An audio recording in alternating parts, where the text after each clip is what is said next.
school. We think we're so cool. We take it back to the past. We gonna act a fool.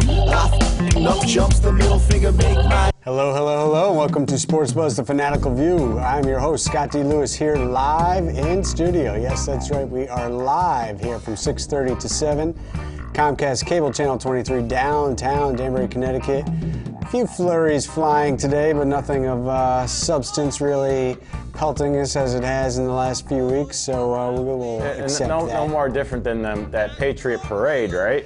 Hey, they had to climb over some big, huge snow piles for that Patriots parade as we get ready to turn the page on those Patriots as they have made the rounds. Enjoying the spotlight for sure there, Bob. Yes. Let's quickly actually say hello to our right-hand man here, Mr. Bob Broad Jr. How are you, Scott? I'm good. I'm still, I can't lie, I am still basking in the glory of one Super Bowl championship. Can't get enough of it. Watching the game multiple times, watching all the sound effects and NFL films. Fights everywhere, you know, the whole...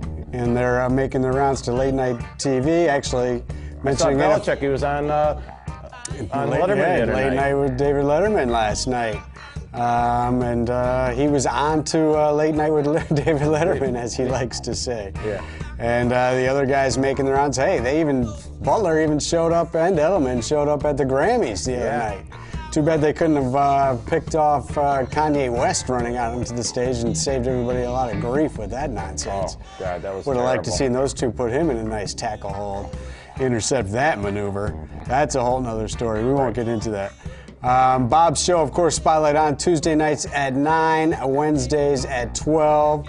And of course, we got In the Control Room, the full crew back in action. Mike Toohey here, his show Expose Cinemas Friday night at 9 and Wednesdays at 1. Mr. Mike McFadden is here joining us once again. Strange man in the room. And also the legendary one and only Connor Faco back. And he gave me the high five I was looking for last week over that Super Bowl victory. Let's look at those parade photos once more. Why don't we go ahead and do that? Sure. That is just great. Yeah, a lot of snow they had to maneuver around. And there we see right there the Disney parade. That was sunny right down there for that. No snow to encounter when they went to Disneyland. But in the city of Boston, they had to deal with it. I have a lot of friends who are going to Florida for the NASCAR. Oh, yeah. And I'm hearing it's going to be very chilly down there. Well, this weekend it's going to be frigid temperatures throughout the nation. We're going to be in sub-zero temperatures. It's supposed to be colder here than it will be in Alaska. Yeah. I don't know about that. That's not so good. So, yeah, the Patriots certainly have enjoyed themselves all over the place. We even got to see Rob Gronkowski spike a hockey puck. Yes, I saw that. At the Bruins game the other night. That was pretty good. And watch out. I couldn't tell where it ricocheted to. Could have done some damage. Speaking of hockey, your Whalers. My Danbury Whalers have been going on a rocky road, to say the least. You know, it started off, it didn't seem like that big a deal. They lost a couple games. We were in here talking about it. They were still first place, second place. Didn't think it was going to be that bad. Now we're down to fourth. 3 weeks later, fourth place. They've lost 9 out of 10 games, and they don't have any players. You were telling me about all the injuries. Well, we've had some injuries. We've had some call-ups. They've lost like the last 9 out of 10. The road series was bad, to say the least. Yeah. I mean, losing 9 out of 10, everything's bad. Yeah. That's not good. Maybe, you know what they need, Bob? Maybe they need a little motivation. Maybe they need to kick the winter blues away. Oh, they have go to the newsstand. No, you gotta go to the latest. Copy of Sports Illustrated swimsuit edition. Oh yeah, that would definitely spike anybody's. Maybe they should head down to Greenwich, see if they can find the rookie, one of the rookies in the SI, Kelly Rohrbeck, who we're getting a nice view of right here. She is a nice-looking lady from Greenwich, Connecticut. How about that? And apparently, I saw a story in the Post today that Mr. Derek Jeter came to her rescue. Who, Kelly, or his girlfriend, Hannah Davis, who's on the cover that we're looking at right now. What did Derek Jeter do? Are we talking about Derek Jeter? Didn't he retire? Yeah. I mean, I don't have to talk about him ever again, Bob. I mean, it's over. It's done with. Say goodbye. I mean, we dealt with him for how many years? Now we got to deal with A-Rod. A-Rod's back, all that nonsense. Who really cares about A-Rod? We're going to get into baseball because pitchers and catchers. Start. 7 days? Yeah. It was truck day in Boston, I know. They were moving all their stuff down to Florida yesterday or today. Yep. So it's hard to imagine with the weather we're having, but perhaps spring is around the corner, and perhaps Daytona 500 will get it kicked off, but you're saying maybe it's cold down there. Oh, yeah. They're saying it could be, in the 40s. I had almost forgotten 45. that Dale Jr. won last year. Yes. So big deal for him winning last year. And the NASCAR fans should get a nice little buzz out of him trying to defend that in their Super Bowl, basically. What we got? Starting their season with Daytona 500. So, all right, let's shift gears. We're moving on to... we have a strange stat of the week coming in. Oh, do we? Is he going to hand it to me? Is he going to show himself, or is he just going to hand it to me? He can show himself on. There, we saw part of him. Boston. Part of him. 43rd day of the year. Well, that's a stat of the week. Yeah. Today is 7 days until he likes to call it catchers and pitchers. Oh, catchers and pitchers. Instead of pitchers and catchers. He places the emphasis on catchers. Report for Bob's New York Mets. But don't forget about our Boston Bruins. They're playing right now. What do they have to do with pitchers and catchers? We'll get to the Bruins, and we'll get to the Canadians beating the Bruins again and again and again soon. But first, let's move on to some sad news in the sports world. Yes, it was college basketball. A double sad. Yeah, really. Two opposites, really, but legends both. They're both in their own right. Dean Smith, who was on the Mount Rushmore for sure of college coaches, him, John Wooden, Bobby Knight. They were the best of all time for a while. Coach K moves into that category. Our own Jim Calhoun, with his titles, moves into that category possibly as well. Not quite up at the Dean Smith stature. And there we see him with Michael Jordan. How about that? About 25 first-round draft picks coming out of his program. That's a lot of NBA talent right there. 11 Final Fours, only 2 titles in his 36 years. He went to Carolina as an assistant, I believe 59, took over head coaching duties in 1961. He was a 4-time Coach of the Year. 2013, he was awarded the Presidential Medal of Freedom. Not often that a sporting person gets that sort of award. So obviously a man of great importance, not because of college basketball as a coach per se, but more because of his civil rights, championing the civil rights movement and being in the forefront for getting African-American players into college basketball. I believe Charlie Scott was the first black player to play in the ACC in the early 60s. And he was a legend for, being unsolicited, not promoting what he was doing behind the scenes. What was it? I don't know the exact quote, but he said, you shouldn't pat yourself on the back for doing the right thing, basically, what his motto was. So he felt there was a cause that was just and should be done and, be a part of. He would just do it because he felt it was the right thing to do. And there was legendary stories of him, supporting black people in the civil rights movement, being in sit-ins, sitting at counters when, black people had trouble, with the integration, eating at certain restaurants and things like that. And he would just show up at these type of things all the time and lend his name and his face to that movement and help it move along. So he was more than just a college basketball coach. But a great basketball coach nonetheless. When he retired, he was the all-time winningest coach at 879 wins. That has been surpassed. Coach K is the front runner, I believe, now. But he was the front runner when he retired, 879 and 354 losses. That's a pretty good record there, Bob. That's a great record. And he won it all, of course, in 83. And then 92, I think it was. And then also, Bob, 97% graduation rate for his players as well. So all his kids, most of which, Jordan was one of the rare players back then who left early most players from that era, which made it, maybe is the reason why he only won twice. Because the teams back then, the way they were set up, players stayed 3 years at least. Most stayed 4 years. Right.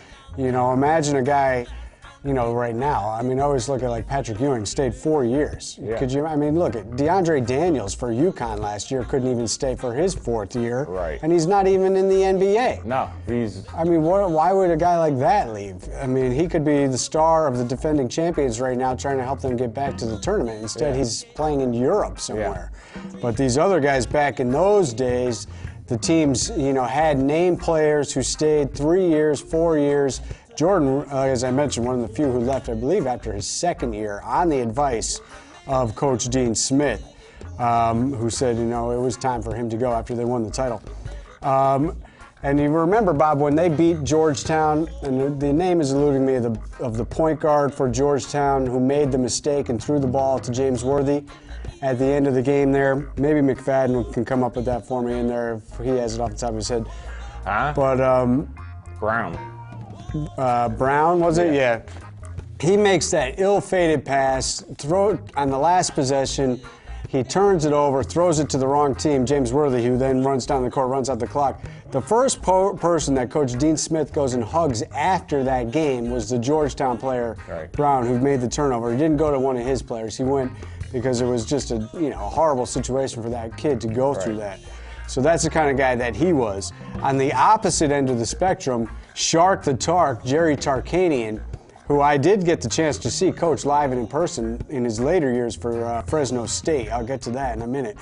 But another Hall of Famer, Dean Smith, of course, was a Hall of Famer. Dean Smith also coached the gold medal team in 1976 as well. But Tarkanian, known right there, as always had the towel, as he was a nervous wreck on the sideline, chewing on the towel every game. Shark the Tark. I went back and did some research. I didn't really realize he went as far back as he did, Bob. What year? 1968. Wow. He began his career at Long Beach State.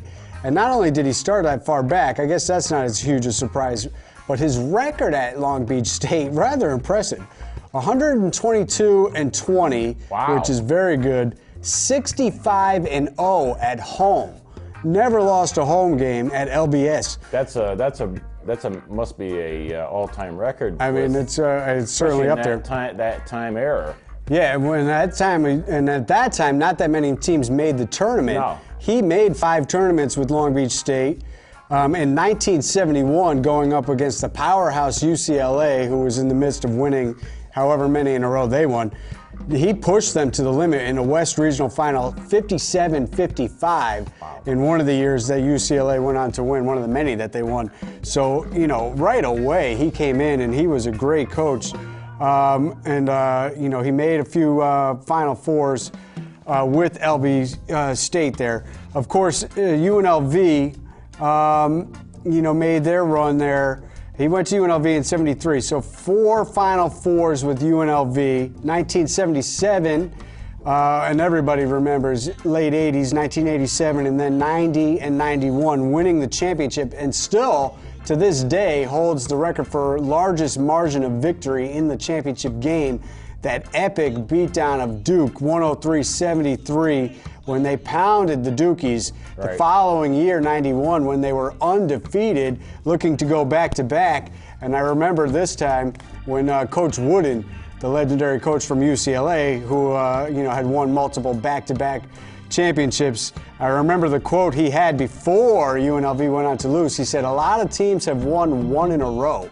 And that was prophetic because UNLV, the powerhouse looking, everybody thought they were going to, become the first team since UCLA to win back-to-back. Did not do it. Duke got their revenge in the semifinal. And then, Shark, who was always at odds with the NCAA, he had a 2-year suspension that he never actually served. He fought it in the courts in 77, and then the NCAA was after him again with the later in the UNLV program. After they lost to Duke, the photo came out of 3 of his players sitting in a hot tub with convicted game fixer, a big-time gambler, and that was the beginning of the end, really, for him at UNLV. He did coach one more season in 92 and then stepped away from that program under much pressure from the NCAA and their rules. He would quote saying later in his years that they tormented him his whole life and it never stopped. He said that in around 2003, I believe. And he did go to Fresno State, and I got to see Colorado State play Fresno State, and he did run into trouble there. Right. That program, one of their players, a white kid out of Boston, I can't remember his name either right now, he was accused of game fixings, and one of the games happened to be a game against Colorado State. Right. And I was at that game, and it was an interesting game to say the least. Fresno State had a 20-point lead in the first half. CSU kept making runs. They cut it to 10. They would fall back to 15. They'd cut it to 8. They'd fall to 13. They'd cut it to 5, fall back to 10. And I will say this is one of my fondest sports live viewing memories. My buddy and I had good seats, and we led the charge. I personally am convinced that there was no game fixing going on. We had the crowd roaring, and they were going ballistic. And CSU made one final run, took the lead, and the kid in question actually was sent to the line on a brutal call by the refs. They called a blocking foul on a clear charge, and they sent him to the line to try to win the game after CSU had come all the way back, took the 1-point lead in the final seconds, and they were going to let Fresno State win, and the place was going just crazy. Yeah. And he missed them both, and CSU won the game. And I don't know. I was in the building, so when that story came out, I was like, you know, who knows? I mean, maybe he did, you know, fix that game. But, I mean, I was there. How is CSU doing these days? CSU is doing quite well, actually. Great win against Tarkanian's old team, UNLV, the other night. I watched that game. It was on TV. And that was another game, as a matter of fact. They were down 18 in the first half, and they came storming back, and they won by 1. UNLV missed a buzzer beater. So they are in first place right now in the Mountain West. Cool. I believe they got 19 wins and 4 losses, doing better than our hometown UConn Huskies. One final thought on Tarkanian and the opposite end of the spectrum and Dean Smith. Here's his quote. In major college basketball, 9 of 10 teams break the rules. The other one is in last place. Unless, of course, maybe you're Dean Smith coaching North Carolina with no infractions ever and all his kids graduating. Now, oddly enough, North Carolina is going to get some serious penalties sooner rather than later as the investigation into what they've been doing the last 10, 12 years is really going to come down hard on them. So after he left, his beloved Carolina has really gone to some really bad things, what they've been doing with their players, getting them through classes, fraudulent, fake, phony classes that didn't even exist. So we'll wait to see what the punishment ends up being for his beloved Tar Heels. Right now we see another, strange to say, ACC team putting a self-imposed ban on themselves. Did you see that, Bob? Did you see Syracuse put a self-imposed ban? A little bit of a problem. Yeah, how about that? So the ACC goes out and recruits a team that's not even going to be able to play in their tournament. Not even the ACC tournament or the NCAA tournament this year. All right, we got to move it along because we are 10 minutes to go. We are live, as a matter of fact, 203-792-4101. Call in.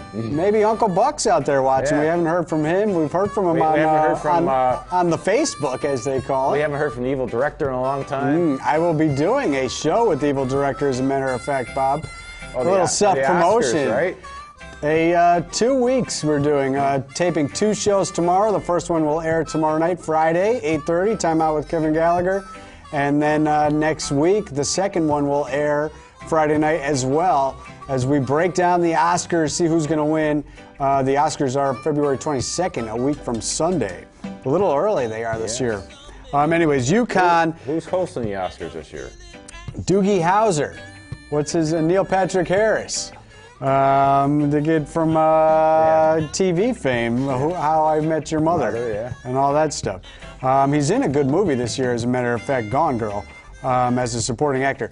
But all right, let's get moving here, Bob. Okay. UConn is in 5th place in the AAC at 13-9 overall, 6-4 in conference play. Huge game tonight against Tulsa, who they lost to earlier in the year.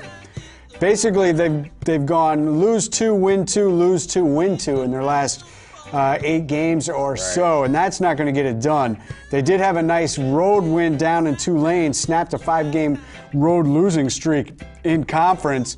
Basically, Bob, they've had a tough time adapting to this new AAC conference schedule, where it sends them to places like Houston, who was 0-9 in conference, and then, oh, by the way, they beat UConn down there for their only win in conference this year. So they're having a tough time traveling to places, you know, like Tennessee and New Orleans and Texas. Not the typical trip for UConn, as they were accustomed to playing in the Northeast against all their former Big East teams. So Tulsa is 17-6 at 10-1, top of the division, and they come to UConn tonight.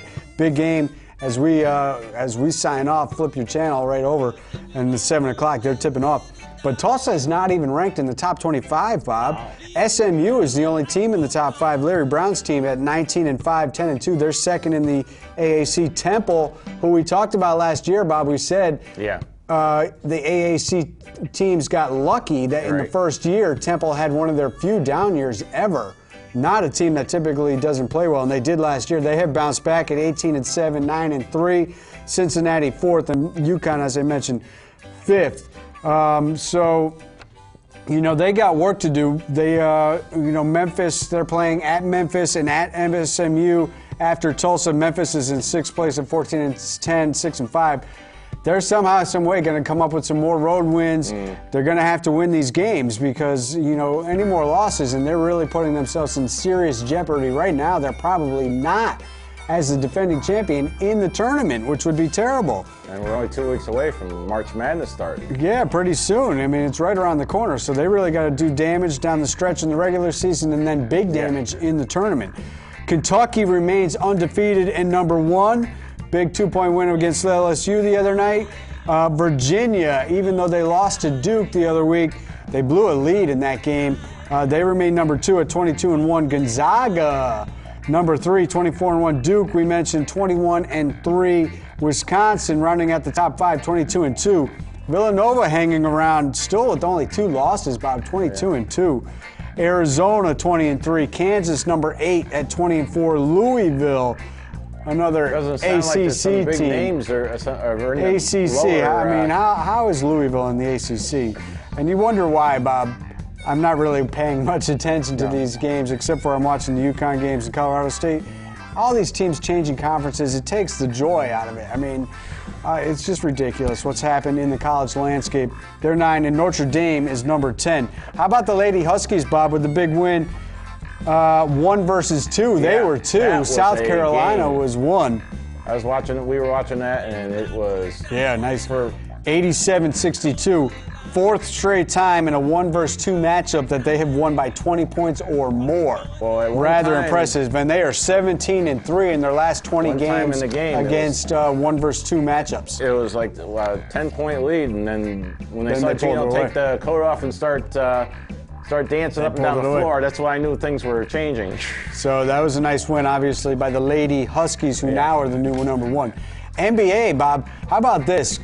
Last week, there was a game between 2 teams, and this is not a lie. This is actually the truth. It was the game of the year, and he guesses who it was between. Tick-tock, tick-tock, we're running out of time. Well, who was it? It was the Atlanta Hawks taking on the Golden State Warriors. That is the NBA this year right now, Bob. The 2 top teams in the NBA. The Hawks came out victorious. They are 43-11, tops in the East. The Warriors tops overall at 42-9. Unbelievable. Could you imagine if we could get an A-Town versus Oaktown NBA final, Bob? I would tune into that. I don't know if the rest of the country would, but it would be a great showing. The Hawks are led by their coach, who was a former longtime San Antonio Spur assistant, and he's got them playing that same style. These are the catchphrases in the NBA right now. Pace and space. Bob, get the players in space and push pace. That's the deal. Spread the floor and shoot your threes and run tempo. And a lot of teams are adapting that style and taking it on. So the Hawks get 4 players going to the All-Star game this weekend, Bob. Unbelievable. 3 minutes. It is All-Star weekend, which is being split between the Knicks and Brooklyn as they get part of the bricks and the. They don't really get any players, but they get to host it. No, we got guys hurt. We got one guy with a heart attack. Yeah. All right, so we are running out of time. We're not going to really get to break down the rest of the NBA. I will mention that my Celtics are a game and a half out of the 8th seed. Huge win, buzzer beater last night in the lane, the floater. It's good. Evan Turner knocks off those number 1 Hawks, 89-88. Sweet play. We got enough time to talk about some hockey. Yeah, Bruins. What else is new? They lose to the Canadiens. Les Habitants, my worst nightmare. Yeah. We cannot beat the Canadiens. Unbelievable. We lose to them last year in the postseason, and we have been swept in the season series, Bob. We can't beat the Canadiens. Bruins are in 4th place in their conference, 8th overall at 63 points. Your Rangers also. I still am just surprised that they are still in 4th place in their half of the conference, the Metro, 7th overall, because they keep winning. Well, Lundqvist is going to be out for 6 to 8 weeks because of that neck injury. That is a big blow. So they got to hold on with Lundqvist out. Islanders, 71 points, leading the Metro, but it is Tampa Bay, the top of the Eastern Conference, at 74 points. Montreal, 73. Detroit, 71. Then your Isles, or anybody's Isles, whoever Isles they are, 71. Pittsburgh, 70. Caps, 68. Teams right behind Florida is 4 points behind the Bruins, so the Bruins got lots of work to do, and they got a 5-game road trip at Vancouver, at Calgary, at Edmonton, at St. Louis, and at Chicago. And them bums in New Jersey, they're doing nothing. They're nothing. And how about that? Martin Brodeur joined St. Louis, who is 3rd in the West, and then he retired, so he is no longer with us. And Connor wants to come and give us a little high five and hold up the banner. Hey, Patriots. We can't get enough of the Patriots. All right, high fives all around. That's our show. Thanks for tuning in. We'll be back live once again next week. The phone lines will be open then. So maybe we'll get a call from anybody. And you want to wish yours as well as mine a happy Valentine's Day. Absolutely. Do the right thing, Bob. Get the chocolates, get the flowers, cook some dinner, do something nice. Connor, that means you too. Yeah. Get your mom something nice for Valentine's Day Saturday. And this will be our anniversary too. Our 3-year anniversary together. Our anniversary of getting engaged. Yeah. So very cool. Wait, bye-bye. All right, we're out of here. We'll see you next time.